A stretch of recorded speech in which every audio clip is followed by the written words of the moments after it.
All right, let me introduce Ryan from a company called Buzzcast. I want to tell you that when I learned about Buzzcast, and Ryan, thank you for joining us while I tell this story. I checked out their website like any good event professional, and you guys have to, not right now, maybe in a few minutes, go to their website and look at their intro video. It's one of the best that I've seen, just in terms of explaining the product and quality of the video and all of that. So Ryan, thank you so much for taking some time to join us today. Hey, nice to be with you guys, Liz. Yeah. So I'm going to let you kind of dive into your slides because I don't want to take up your time. I will be back to ask, some questions from the audience. But just give me a cue whenever you want me to fast forward to your next slide. Oh, sure. Yeah. All right. Thanks for having me, and nice to be speaking with all of you guys. So if you want to let's just dive ahead and go to the next slide. Just starting with kind of the problem we're trying to solve. So a lot of existing event platforms do not offer production agencies the customization, scalability, security, and quality needed to service the complex needs of their enterprise clients. If you want to go on to the next slide here.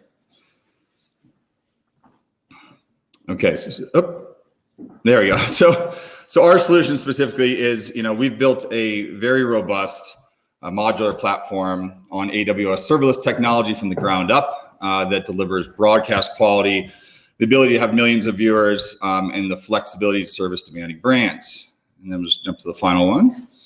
And so our strategy is really to leverage, our strong existing base of top tier production agencies and partner with them to provide the technology backbone they need to operate. So let me just dive into that a little bit more. So very specifically, what we are trying to solve is we come from a deep production background. A lot of our team have produced, large events and content for a lot of the biggest tech companies in the world: Adobe, Oracle, eBay, PayPal, Hulu, a bunch of companies like that. And so when we got into this, we were very specifically trying to solve the needs of those enterprise clients, and specifically the large production companies and agencies who service them. So while there are lots of other solutions that are made to be a little bit more self-service in nature and sort of stand up a simple event on your own, what we're trying to solve is when you're dealing with very large, complex events. We do things like the Gates Foundation's annual event. We do Uber, we do Anthem, Blue Cross Blue Shields. So a lot of those types of events where you're often dealing with many different attendees, different ticket types, 12 sessions going on at the same time, multiple days, hundreds of speakers, hundreds of thousands of viewers, this sort of thing. So that's very specifically the area we operate in and the problems we're trying to solve. If you want to jump to the next slide, please. This is a few of our clients. I mentioned a few before: Bill Melinda Gates Foundation, Anthem, Fiserv. We're working with production partners like Empire Entertainment, Creative Technology, et cetera. And maybe the next slide. Okay, so let's, right now, I'm just going to dive into a second into a video here. It's already started. So that was our agenda. I'll talk to that. Sorry, let's go back. Yeah, so this is our agenda. This can handle multiple ticket types and have different views for different clients. We've got a full set of interactive tools, polls, polls, surveys, et cetera. We can give users control over the interface, full screen, adjust the size of their slide. We have a full Q&A system, lets you upvote things. It can be moderated or unmoderated. You can take personal notes on slides, social feeds. You can download all the slides after a session and get all your personal notes, which is great for educational purposes. Related links, the way to insert links. We have a full public and private chat system where you can have public chat, and then you can also go in and talk with individuals and create one-on-one chats, as you're going to see here. You can sort of create a buddy list as you go through the event and then go and have sidebar conversations. We also have a mini agenda, which is a kind of more streamlined version when you're doing a single track event or you just want to deep dive on a particular session. We have a full video on demand system. We have a user directory. You can go and find different attendees, search. You can find them and initiate chats with them. We've got a speaker directory that also has their times of when they're talking during the session across the event. We have posters. This is for medical conferences where they need to display information about studies and all the fine print. In addition, we also have a sponsor booth system. This allows us to add additional features on top of 3D renders, such as checking in or say you want to book a meeting or a demo with that provider, that sponsor, or you want to see videos. There's a whole slew of these different features we have that can be layered on top of these to give things. We also have a chat system, including a direct, you can dive right into a video call with the sponsor and start talking to them on the spot. So it just gives us a lot of flexibility to deal with different needs of different sponsors. We have a full resource library where you can upload content, PDFs, say it's a financial report. We've got a gamified leaderboard system. We're tracking everything that happens inside the sessions to a great degree. And then we have our networking lounge, which I'll talk about a little bit more right now. So essentially in our platform, there's two major pieces of technology, one of which is our sort of main stage, and that is a streaming system that we built that is built on top of AWS serverless technology. So it is made to be very robust, redundant streams, 1080p, very, very stable, and can handle an enormous amount of scale. But then in addition, people also want to have breakout rooms where they have a Zoom-like experience where you can dive in there, let everybody talk, let everybody discuss. That's what our meeting rooms are. And so we combine those, which was the last bit of that video. We also sometimes combine those into what we call networking lounges, which is where you may have topic tables where maybe you have a different expert in each room and people can jump around to those, or you want to have happy hours or other things like that. So just one more thing I want to jump back to on the agenda, which I think is an important part of our system, is so, for example, when you have multiple different ticket types, this is showing it here, but when you have multiple different ticket types, essentially you may have a general admission and they may only be able to see 2 of the items that are in a particular hour block, whereas a VIP ticket may be able to have options of 4. Or when we did Uber's event, they had, say, 36 people that were part of an advisory board meeting.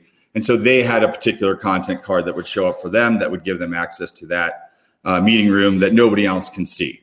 So our system is built in a way where it's capable of handling very complex workflows and having many different types of people on the same event who have completely different experiences, which is a very important thing when you're dealing with large events. So what makes us different? So we're built for production teams, by production teams. Again, I mentioned this at the beginning, we have a deep production background, and so we know this field very well. We've been doing it for a very, very long period of time.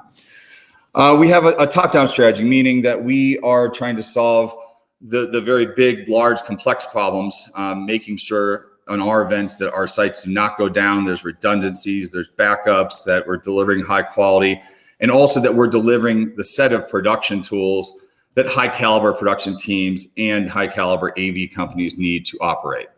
And the other thing is we're focused on ROX. And what we mean by that is sort of return on experience, which means that, for attendees, that may be them walking away with meaningful connections and making connections that they're going to keep on going. And for the host, it may be advancing leads, or it may be closing deals, or maybe building community. But we're trying to really focus on measurable results in those areas as a company. And maybe I think there may be one more slide. So just a couple things on our team. Again, I've spoken a little bit about this deep production background. Clay Webster, our CTO, led the engineering team at CBS Interactive, and before that at CNET. Caroline Mickelson is a deep production person in the production industry who's worked with a lot of the biggest companies in Los Angeles on that front. And then maybe the last slide. And we're also backed up by, this is just a few of our advisors, but we've got the VP of design of Hulu, because design is very, very important to us, and making sure that our platform can be changed and altered to look like the brand that's using it, not our brand. That's not what our clients want. We have the head of former global chief of creative for Microsoft and AOL, and the head of events for AWS. So that's all the slides. And I'll wrap up there and to take any questions. Awesome. Thank you so much. So we are seeing, I think I mentioned in the beginning that video that you guys have on your homepage is clearly well produced. And we are seeing Cameron, for example, says, love the look of the platform, as you're showing what the platform looks like, which, by the way, folks, he's not clicking around. So that took some serious skill to be talking about every section of your platform as it was whizzing by on a video. Well, faster than I thought it was going to be. I was like, he looks like he's clicking, like you're the one who's driving this. But anyway, very good work. I think that look and feel is so important. We've talked a little bit earlier about branding and how our clients are looking for that. So very important. We need to get to important questions. One of our Facebook users wants to know if that's a ski lift behind you. Yes, I'm up at Powder Mountain in Utah, where I live. So very nice. Okay, let's see here. We have real questions for sure. Wendy says, it looks like exhibitors can upload a 3D rendering of their booth rather than something that's just totally canned. Is that the case? Yes, that's right. So we have a couple different levels. When we're doing a sort of gold level booth, you can have your own 3D design. We can alter that to put your things on it, like materials, colors, really change it to make it look like your brand. Or if you have an actual real life booth design you want to upload, we can do that as well. In our silver level, we give you more of a canned style where you can alter a few things. So yeah, it just depends what level you're at. That's awesome. I think that trade show experience, that booth experience is something that planners are really struggling to replicate because a lot of the money comes from that side. Yeah. Any tips or things that you think planners should be thinking about as it relates to that space? Yeah, I agree. This is a problem in the industry. We're working on some stuff that we're hoping will change the components there and allow sponsors to have more contact with people moving forward and have a more engaged experience. I don't want to get too detailed into that yet, but I agree that at this point, I don't think anybody's quite doing it right, including ourselves. And I think there's a lot of room for improvement in that. Sure. No, it takes a lot to say that. What about pricing? This is something we're asking everyone just in terms of general structure. What should people know? Yeah. So we have basically, you're essentially buying a bundle of goods that you can use. The core ones being number of users, number of event days, and hours of total content being played on the platform. And then we have a number of add-ons because not every event needs booths or some things like that do involve some work. So you basically can buy a bundle of those. You have a year of time to use it. And if you want to buy a smaller bundle and just do one event and try things out, that's fine. If you want to then buy a bigger bundle at a deeper discount, then once people are comfortable, that's the way they can do it. But we're comfortable not forcing people into something until they feel strong on our platform. We trust our platform. Now, you did mention that you have your own streaming platform. And I think a lot of planners are looking for that like production support as well. So since you guys have that background, can you tell me a little bit more about the streaming platform itself? And then if there are any services that you provide? I know that's a popular question these days. Yes. I mean, so the type of events we're doing, we have a full team that sort of works in conjunction. Most of the events we're doing involve a production company, oftentimes an AV company who's sending out kits and operating a mixing station, and then us providing the kind of backbone of technology. So we're working with clients to provide them all that technology. If they do need production support, I have a whole production company as well that can also kind of cover everything if need be. But on the platform side, yeah, we're helping people set up the platform, customize it, figure out how to operate. So you have a production person, you've got a design sort of creative director, and you've got a technical director that work with you the whole time. And then when we're in an event, we've got a full support team that's there to help people navigate or answer any questions they have during the platform as well. And you have our production team that's monitoring the streams actively. This is not a send a ticket to this thing and hope you get a response. We're going to be on comms, communication, and available within seconds, because that's what needs to happen when you're dealing with a high quality event. Yeah, that's so important. One last question. Patricia would like to know, are the 3D exhibits animated or interactive? Or I know you showed like the meeting capability. Yep. Anything else you want to share there? Yeah, so there's those interactive components that get layered on top of it, and you can move those around, and we can place those where need be. In terms of if you're talking about sort of a 3D walk into the booth style thing, we don't offer that yet, but we have been developing something along those lines. Awesome. Thank you. Well, thank you so much for showing us around. As I mentioned, everyone should go to their website, check out their video, of course. And we will be sharing the recording of this as well as slides if anyone is interested in that. But thank you so much for your time today, Ryan. Absolutely. Thanks, everybody.